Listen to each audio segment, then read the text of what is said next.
नमस्कार श्रोते हो. दीपक रेगे कथाकथन चॅनलवर तुम्ही ऐकताय साहित्य सम्राट अण्णाभाऊ साठे लिखित कादंबरी फकीरा आणि आज या कादंबरीचा भाग 12वा. मध्यान्ह रात्र झाली होती. सारं चराचर अंधारात एकरूप झालेलं होतं. हूं का चू होत नव्हतं. निवडुंगात फक्त रातकिडे दीर्घ नाद काढून चिरकत होते, परंतु त्यांच्या चिरकण्यानं ती भीषण शांतता भंगत नव्हती. उलट ती रात्र प्रखर आहे आणि क्रूर आहे याचीच जाणीव होत होती. ती हजेरीची वेळ होती. फकीरा अंथरुणावर पडला होता. त्याला रात्रभर झोपच येत नव्हती. आज 15 दिवस तो रात्री डोळ्यात काढत होता. ज्या दिवशी त्याला हजेरी लागली तो दिवस आणि त्या दिवशीचा तो रावसाहेब पाटलाचा कुर्रा हे सर्व त्याच्या मस्तकातून हलता हालत नव्हतं. आपण माणूस असून हा केवढा अन्याय आहे. आपण 3 वेळा हजेरी द्यायची, ती पाटलानं घ्यायची. जर आपण कुठे निघालो तर पाटलाचा लेखी हुकूम घ्यायचा. तो देणं न देणं पाटलाच्या स्वाधीन.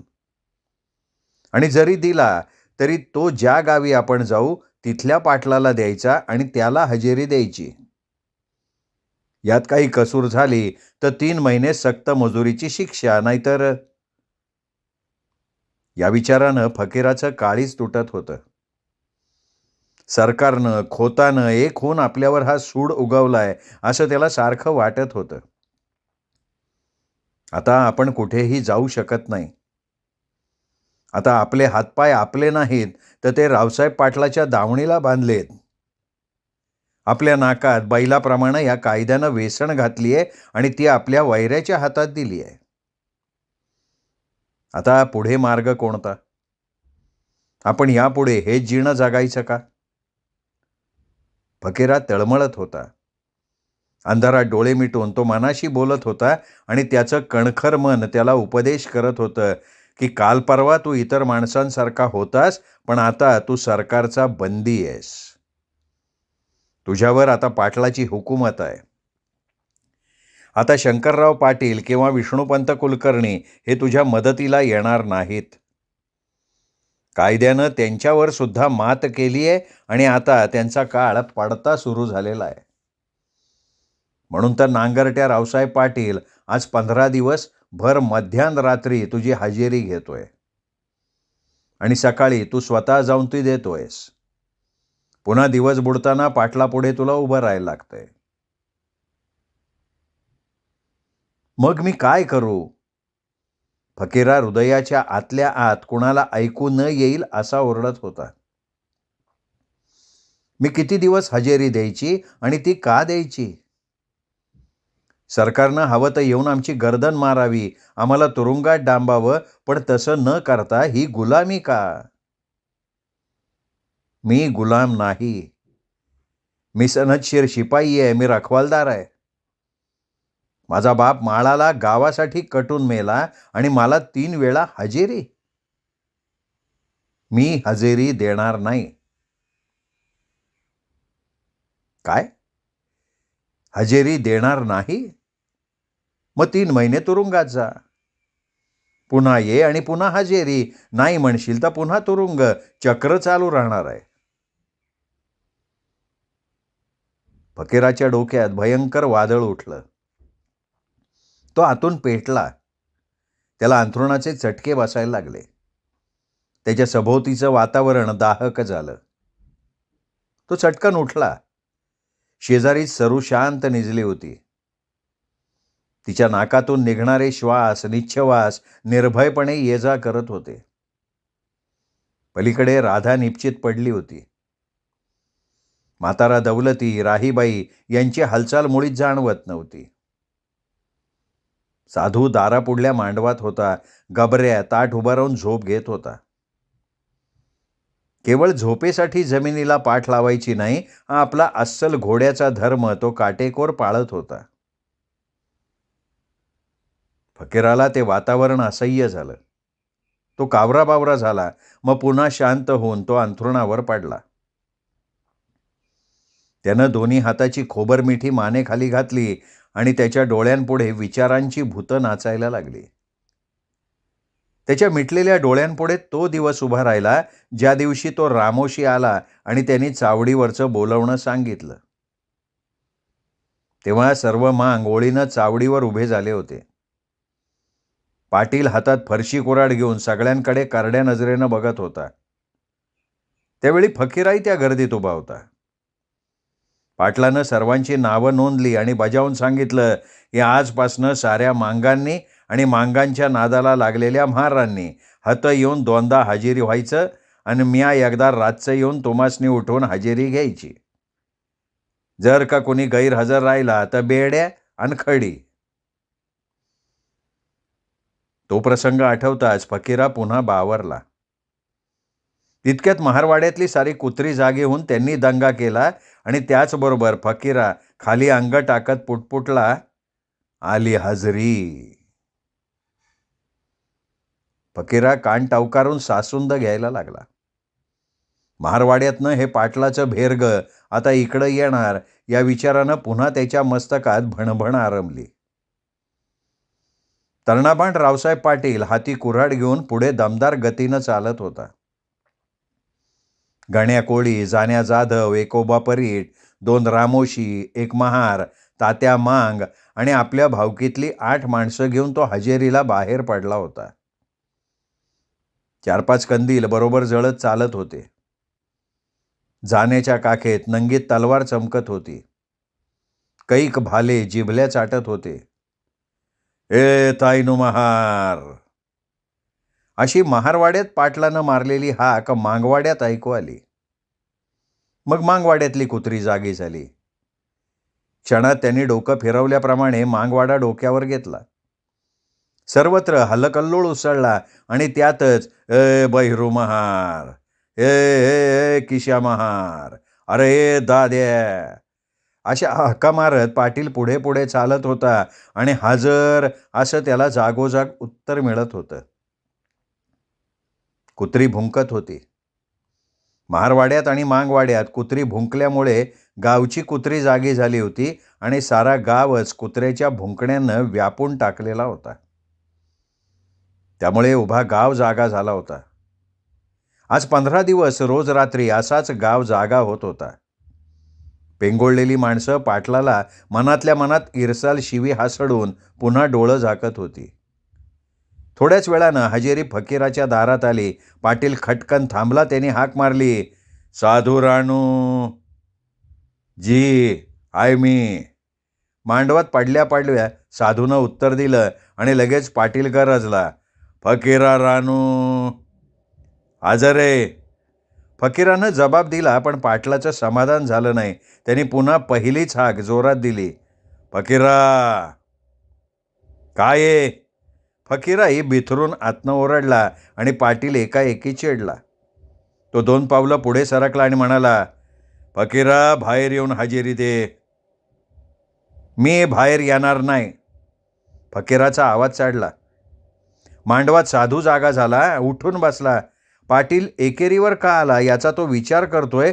तोच पुन्हा एकवार आवाज आला, तुला रोज हात माझ्या मोर येऊन शान हजेरी दिया पाहिजे. नाही, मी असाच आतनच देणार. फकीरा अधिकच चिडला. पाटील तर काटला. त्याचा तोलच सुटला. तो मुठीतला कुऱ्हाडीचा दांडा आवळून नाक फेंदारून म्हणाला, नाही नाही नाही, ती बायकोच्या फोड्यातली हजेरी चालणार नाही. चल बाहेर ये. आणि त्याबरोबर धाडकन दार उघडलं आणि फकीरा चौकटीत आला. कंदिलाचा लाल पिवळा प्रकाश त्याच्या चेहऱ्यावर स्थिर झाला. तो अति उग्र झालेला होता. फकीराच्या डोळ्यात जाळ पेटला होता. त्याच्या पिळदार मनगटात रक्ताचा दाब वाढला होता. त्या एकाच शब्दानं तो निर्भान झाला. साधू चटकन उठून उभा राहिला. दौलतीची झोप झडून गेली. सरूबाई, राधा, राही सर्वच आश्चर्यानं पाहायला लागल्या. फकीरा चौकटीत आला. पाटलावर नजर रोखून हळूच म्हणाला, काय म्हणलं रे? मी म्हणलं बाहेर येऊन हजेरी. पाटील म्हणाला, नाही, आणखीन काय म्हणला तू? फकीरा जोरात ओरडला. त्याबरोबर पाटलानं वळून बघितलं आणि फकीराची चणचणीत चपराक त्याच्या डाव्या खालफाडात खाडकन बसली. त्या तडाख्यात त्याचं पागोटं दूर उडालं, त्याचा तोल गेला, तो कोलमडला.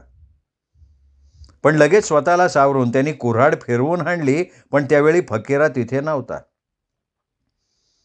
तो स्वतःच्या तलवारीकडे धावला होता, त्यामुळे पाटलाची कुऱ्हाड चौकटीत गेली आणि रुतली. तलवारीकडे निघालेल्या फकीराला राधानं अडवलं, दौलती आडवा आला, सरूनं हात धरला. फकीराच्या हातात ती तलवार आली तर कत्तल होईल याची त्यांना कल्पना होती. त्या सर्वांनी फकीराला देव्हाऱ्याकडे जाऊ दिलं नाही. आईच आडवी आलीये हे लक्षात घेऊन फकीरा परत फिरला. तो सरळ जाऊन पाटलावर विजेप्रमाणे कोसळला. पहिल्या झडपेत त्यांनी पाटलाला खाली ओढला. एखाद्या मांजरानं उंदीर चेलमडावा तसा पाटील उलथा पालथा झाला. एक जोराची लाथ बसून पाटलाला हुक भरली. तो दोन्ही पाय सरळ पुढे पसरून हातानं पोट धरून कणायला लागला आणि बरोबरीच्या लोकांकडे केविलवाण्या नजरेनं पाहायला लागला. उशिरानं पाटील म्हणाला, "अरे मेलो की र." दौलतीनं बाहेर येऊन फकीराला धरलं. राधा पुढं आली. त्या दोघांनी त्याला मिठी मारली. तोच जाण्या तलवार घेऊन पुढं आला तर त्याच्या पाठीत साधूनं काठी हाणली. त्यासरशी हातातली तलवार टाकून जाण्या अंधारात पडला. फकीरानं वाकून चटकन ती तलवार उचलली. "अरे नाही, नग मारू नग, पाटील हायती हो पांढरीचा, नग मारू." इतक्यात पाटील उठला आणि त्यांनी गावाकडे तोंड करून दोन्ही हातांनी भयंकर अशी बोंब ठोकायला सुरुवात केली. क्षणार्धात सगळा गाव जागा झाला. मांगांनी हत्यारं काढली, महार धावले आणि थोड्याच वेळात गावकऱ्यांचा लोंढा मांगवाड्याकडे यायला लागला. काय झालं, कोण बोंब ठोकतंय, कोणालाही कळत नव्हतं. तो प्रसंग खरोखर बाका होता. क्षणभर फकीरा गांगरला, पण लगेच त्यांनी साधूला इशारा दिला, "साधा तयार राहा." थोड्याच वेळात सारा गाव मांगवाड्यात एकत्र झाला. दौलती मांगाच्या दारात गर्दी झाली. फकीरानं कंबर बांधून तलवार घेतली होती. सावळा, मुर्रा, बळी एकूण एक मांग अंधारात दबा धरून बसले होते. महारांनी टापरी बांधल्या. ताईनू महार मोठ्यांदा ओरडला, "अरे कोण बोंबलतंय?" जरा वेळानं लोकांच्या लक्षात आलं की रावसाहेब पाटील बोंबलतोय. मग सगळेच लोक पाटलाकडे वळले. कोणी विचारायला लागलं की पाटील काय भानगड आहे. तोपर्यंत रावसाहेब पाटलाची भावकी त्या गर्दीत आलेली होती. पाटील आपली माणसं निहाळत म्हणाला, "मला मांगानं लाता मारल्या, मला फकीरानं मारलंय." मांगानं मारलं हे ऐकताच कैकांची डोकी बधीर झाली. मांगानी आणि पाटलाला मारावं, हा गावचा अपमान वाटून काही मंडळी एकदम भडकली. 5-25 माणसांनी लगेच कुऱ्हाडी ठोकल्या आणि कुठंही तो फकीरा अशी आरोळी ठोकली. त्याबरोबर गंभीर शांतता पसरली. सावळा करड्या सुरात म्हणाला, "फकीरा हाकडय, कुणाला मारायचं असेल त्यांनी हाकडं यावं." आता मोठी मारामारी होणार या भीतीनं कैक एकदम पळायला लागले. त्या पळापळीत कैक निवडुंगात शिरले, अडकून पडले. निवडुंगाच्या कोंडात जर मांगांनी मारा केला तर काय घ्या या भीतीनं गावकरी चरकले आणि हा हा म्हणता एकूण एक माणूस गावाकडं पळत सुटला. दंगल पळत पळत पुन्हा चावडीवर एकत्र आली. तिकडे चावडीवर गाव जमला आणि इकडे मांगवाड्यात सगळे मांग एकत्र आले. एकाएकी हे संकट कसं उद्भवलं? संकट केव्हा केव्हा चालून येतं तसंच घडलं. फकीरा खिन्न झाला. पाटलानं मुद्दाम ही कुरापत काढली. आता लवकरच गाव आणि सरकार एक होणार, त्यात खोत तेल ओतून आग भडकावणार. या सगळ्या गोष्टीचा विचार करत मांग फकीराच्या दारात बसले होते. तोच विष्णूपंत कंदील घेऊन आले. त्यांना बघताच फकीराच्या डोळ्यात पाणी आलं. त्यांनी पंतांचे पाय धरले. फकीरा उठ आणि काय झालं ते मला सांग." पंत शांतपणे म्हणाले, "आगळीक पाटलानं केली." फकीरा झाल्या प्रसंगाची माहिती देऊन पुढे म्हणाला, "त्यानं मुद्दाम वाढवले." अरे हो, तो वाढवणारच होता. पंत उपला आणि हसत म्हणाले. सावळानं पागोटं काढून पुढं ठेवत प्रश्न केला, मग आमासनी कोणी धनी आहे का नाही? हे असं कोणी बी यावं आणि आमासनी मारावं? हे बघा, त्याचं असं आहे. पंत समजावणीच्या सुरात म्हणाले, या किल्ल्या शिगावातनं फिरतायत. मात्र विंचू मारताना महादेवालाच दणका बसलाय, गाव दुखावलाय, तेव्हा नाही मग आता आम्ही काय करावं? फकीरांनी मध्येच विचारलं तेव्हा पंत म्हणाले, आता गाव चढाई करेल, सरकारची सारी चक्र फिरायला लागतील. पाटलावर हात टाकला एवढं निमित्त करून सरकार, पाटील, गाव आणि खोत सगळे तुमच्यावर तुटून पडतील. मग यातनं वाटकंची. आता गाव सोडा. पंत गंभीर आवाजात म्हणाले. संकटाला बगल देणं कधीही फायद्याचं ठरतं. शिवाय जे जे आज हजेरीला पात्र आहेत त्यांच्यावर खोताची करडी कमान आहे. मला बी तसंच वाटते पंत. मी आत्ता शिव सोडून जातो. फकीरा म्हणाला. हां, तसंच कर. मी नंतर ही सगळी परिस्थिती हळूहळू बदलीन आणि साताऱ्याला जाऊन जमेल तेवढी रदबदली करीन. परंतु जर तोपर्यंत गाव तुमच्यावर आला तर लढू नका, मी चलतो. असं म्हणून पंत उठले. पंतांना घालवत सगळे मांग मुख्य मार्गापर्यंत आले आणि जेव्हा पंतांनी निरोप घेण्यासाठी मागे वळून बघितलं तेव्हा सगळ्या मांगांनी त्यांना लवून मुजरा केला. पंत डोळे विस्फारून म्हणाले, जा तुम्ही दुबळे होऊ नका. हेही दिवस जातील. दिवस काही घर बांधून राहत नाहीत. असं म्हणून पंत गावाकडे निघाले. त्या बिकट काळोखात त्यांचा कंदील त्यांच्या हाताच्या झोक्यानं मागे पुढे हेलकावे घेत होता आणि प्रकाश अंधाराला रेटत पुढे पुढे सरकत होता. महारवाडा ओलांडून पंत पुढे निघाले तेव्हा त्यांना चावडीपुढे मोठी गर्दी झालेली दिसली. कित्येक कंदील पेटत होते, कैक दिवट्या ढणढणत होत्या. ते पाहताच पंत तिकडे वळले. पंतांना बघताच सर्व लोक बोलणं बंद करून त्यांच्या रोखानं पाहायला लागले. रावसाहेब पाटील पाय पसरून बसला होता. त्याचे सर्व दात पडल्यामुळे तो वरचेवर रक्ताच्या चुळा टाकत होता. पंतांना पाहताच तो सरळ झाला आणि विवळत म्हणाला, बघा हे काय झालं, काय झालं बघा की, हे मला मारलंय. हो, मला सगळं काही समजलंय. आता शांत राहा. उद्या काय करायचं ते बघू आपण. उद्या उद्या पाटील ताडकन उठून ओरडला. माझं दात पडलं ते काय उद्या उगवणार आहेत का? आणि आम्ही गप बसून काय होणार आहे? नाही बरं, नाही, आम्ही गप बसणारे नाही. आम्ही आत्ताच जाणार, मांगांची कत्तल करणार, खोपटं पेटवून देणार. जाऊ दे भडवीची. हे बघा पाटील, तुम्ही माझं ऐका. पंत करड्या आवाजात बोलायला लागले. तुम्ही फार उतावळे आहात. हजेरी घेताना घरातून नको, बाहेर येऊनच दे असं म्हणून तुम्ही फकीराशी कुरापत काढली आहे आणि वर खोपटं जाळण्याची भाषा करताय तुम्ही. जा मग आत्ताच जा आणि मांगांची खोपटं पेटवा. तुम्हाला आता कोणीच अडवणार नाही, कारण फकीरानं हा गाव सोडलाय केव्हाच. म्हणजे काय पळून गेला काय? कोणीतरी विचारलं. नाही, ते मला काही माहिती नाहीये. पंतांच्या स्वरात प्रखरता आली होती. ते पाटलांकडे वळून म्हणाले, एकही करता मांग घरात नाहीये. त्यांची घोडी आता दूर गेली असतील.